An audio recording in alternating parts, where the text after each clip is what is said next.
पक्के डाकुओं से ले अब निजात हम, मरकजी मुस्लिम लीग का दोगे जो साथ तुम। कदम निकालो घरों से अपने, तूफान की तरह अब उठो तुम। कदम निकालो घरों से अपने, तूफान की तरह। रद्द करते हैं उन लोगों को जो सिंध की आवाज को तस्लीम करना चाहते हैं। रद्द करते हैं उन लोगों को जो लोगों को लिसानियत में, तासुबात में, इलाकाइयत में तस्लीम करते हैं और तस्लीम करके अपने इक़्तिदार को दबाव दे रहे होते हैं। तुम्हारे इक़्तिदार के लिए तुम्हें ये खेल नहीं खेलने देंगे।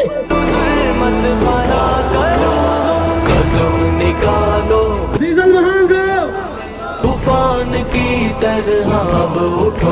इसमें साथी कोई मफाद नहीं, ये लोगों के मसाइल हैं और लोगों के मसाइल को लेके आज पार्लियामेंट जो है ये ऐवान बाला में जो बैठे हुए पाकिस्तान मरकजी मुस्लिम लीग ये मुकदमा लेके आई है। तो मैं सारे भाइयों का शुक्रिया अदा करता हूँ। आप सब गर्मी के शिद्दत वाले मौसम में आप तशरीफ लाए, अल्लाह आपको इंशाल्लाह इसका अजर दुनिया में भी देगा, आखिरत में भी देगा। हैं फकत अंधेरे, उठो कि जुल्मत की ऐसी रुत में, चराग की तरह खुद जलो तुम। वफाकी हुकूमत हो या सूबाई हुकूमत हो, दोनों इस वक्त गुर्बत कम करने के बजाय गरीब कम करने पर मुतवज्जा है। इस वक्त दोनों तरफ से महंगाई कम करने के बजाय टैक्सेस का इजाफा किया जा रहा है। कच्चे पक्के डाकुओं से ले अब निजात हम,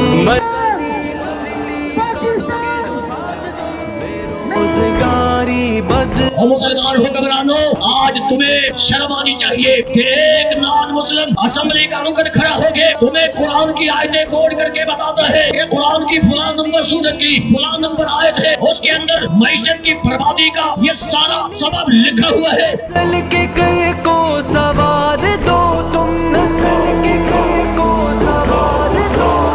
कदम निकालो घरों से अपने, तूफान की तरह अब उठो तुम। कदम निकालो घरों से अपने, तूफान की तरह अब उठो तुम।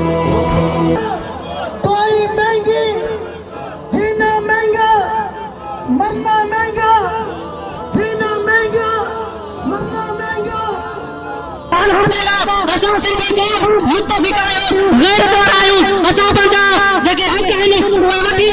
गुंडागर्दी वो छीन झपटी, अजब